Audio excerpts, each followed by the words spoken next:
got so much motherfucking design on right now. Break it down, bring it back, make it clap. I got 3 old thoughts, new guap, where that thing. Bitches on my line, and you know. Assalamualaikum warahmatullahi wabarakatuh. Perkenalkan, nama saya Muhammad Al-Qadri MZ. Saya dari Fakultas Sekolah Tinggi Ilmu Ekonomi Makassar Maju. Saya Prodi Manajemen. Kelas saya 224C Manajemen. Izinkan saya memberikan materi sedikit tentang PPh Final. Pajak penghasilan final di Indonesia adalah pajak yang dikenakan atas penghasilan tertentu dengan tarif yang tetap dan tidak memperhitungkan penghasilan bruto atau neto secara keseluruhan. PPh final biasanya digunakan untuk penyederhanaan administrasi perpajakan dan mengurangi beban pelaporan bagi wajib pajak. Berikut ini adalah beberapa poin penting terkait PPh final. Penghasilan yang dikenakan PPh final. Yang pertama, usaha kecil dan menengah atau yang biasa disebut UKM. Tarif 0,5% dari omset bruto berlaku untuk wajib pajak orang pribadi dan badan dengan omset tidak melebihi 4,8 miliar per tahun. Yang kedua, bunga deposito dan tabungan. Tarif 20% dari bunga bruto dikenakan pada bunga deposito, tabungan, dan diskonto sertifikat Bank Indonesia. Yang ketiga, dividen. Tarif 10% dari jumlah bruto dividen yang diterima oleh wajib pajak dalam negeri. Yang keempat, pengalihan hak atas tanah dan bangunan.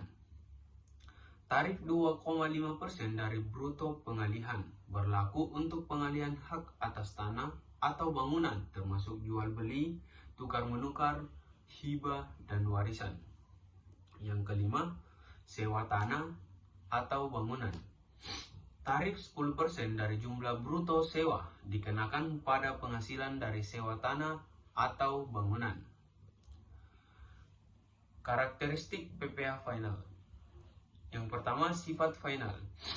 Pajak yang telah dipotong atau dibayar dan tidak dapat dikreditkan terhadap PPh terutang dari penghasilan lain.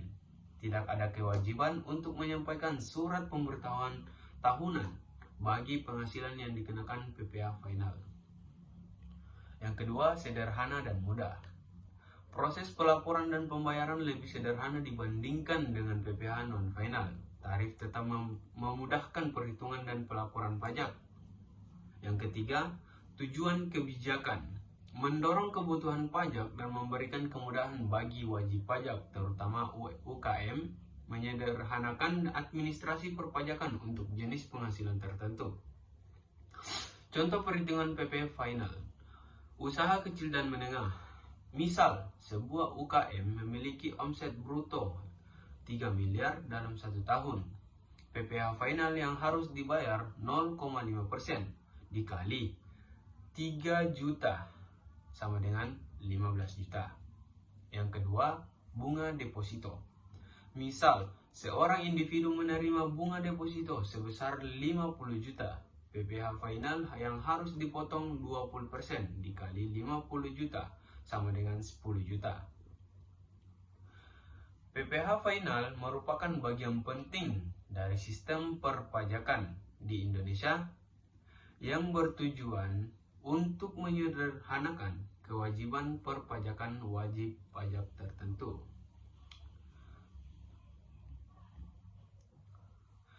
Oke, baik, itulah tadi materi yang saya sampaikan.